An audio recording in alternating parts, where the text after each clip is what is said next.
तय यही कारण है कि बेटियों को अवांछित समझकर गर्भ में ही मार दिया जाता है या जन्म लेने के बाद उन्हें मौत की नींद सुला दिया जाता है। कहते हैं बेटियों को मारने की जघन्य परंपरा बहुत पुरानी नहीं है।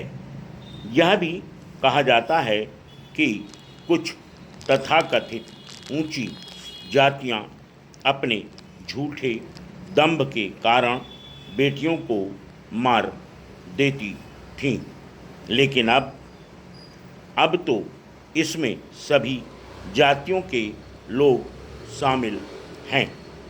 देश के दूर दराज के अंचलों में प्रसव पूर्व लिंग निर्धारण के लिए सुसज्जित उपकरणों से दौड़ती गाड़ियां सबूत हैं इस बात की कि कानूनी प्रावधानों के बावजूद विज्ञान का यह प्रयोग लगातार मानव विरोधी होता जा रहा है। दरअसल कन्याओं के प्रति हमारे आचरण में साफ साफ झलकता है कि हम उन्हें उनका प्राप्य नहीं देते।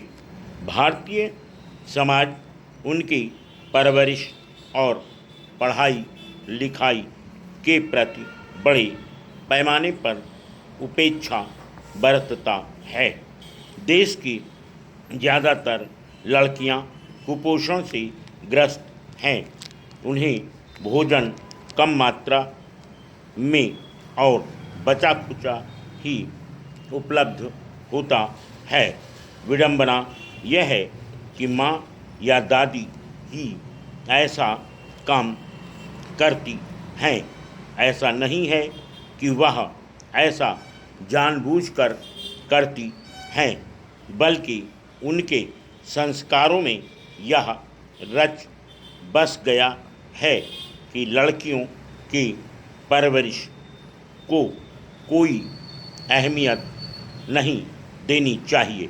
इसलिए न तो उन्हें स्कूल भेजे जाने पर विशेष बल दिया जाता है, न ही उनके स्वास्थ्य के विषय में कोई खास दिलचस्पी ली जाती है।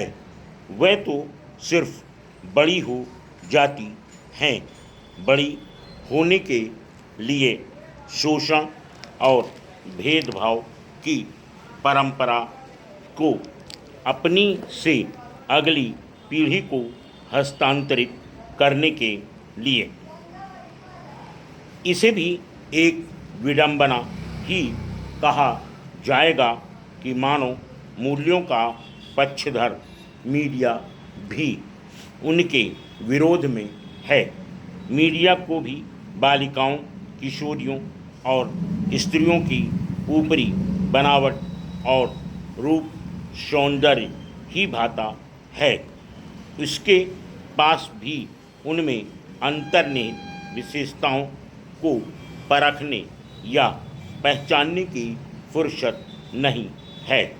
इस सिलसिले में सौंदर्य प्रतियोगिताओं की सूचनाओं को बड़े पैमाने पर प्रकाशित करने को देखा जा सकता है, जबकि किसी अखबार ने विस्तार के साथ या नहीं लिखा कि मानसिक रूप से विकलांग विदिशा को उर्मिला ठाकुर ने किस ढंग से सड़क पर खेलते हुए बच्चे को ट्रक की चपेट में आने से बचाया। यदि कहीं यह खबर छपी भी होगी तो बहुत छोटी। जिस ढंग से सौंदर्य प्रतियोगिताएं राष्ट्रीय खबर बन जाती हैं, उसी तरह से ऐसी खबरें राष्ट्रीय समाचार क्यों नहीं बनती।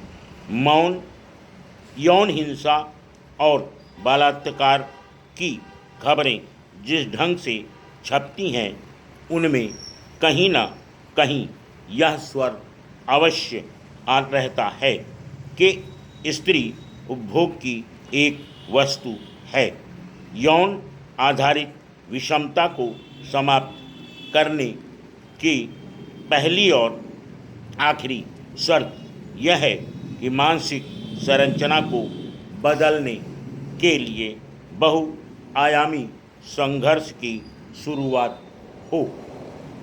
यह संघर्ष सभी स्तरों पर शुरू हो। यदि गैर बराबरी का पोषण करने वाली तमाम मूल्यों को चुनौती दी जाए और उनकी वैज्ञानिक मीमांसा की जाए तो समाज वास्तविकता को स्वीकार करने की दिशा में अग्रसर हो सकता है। Full stop.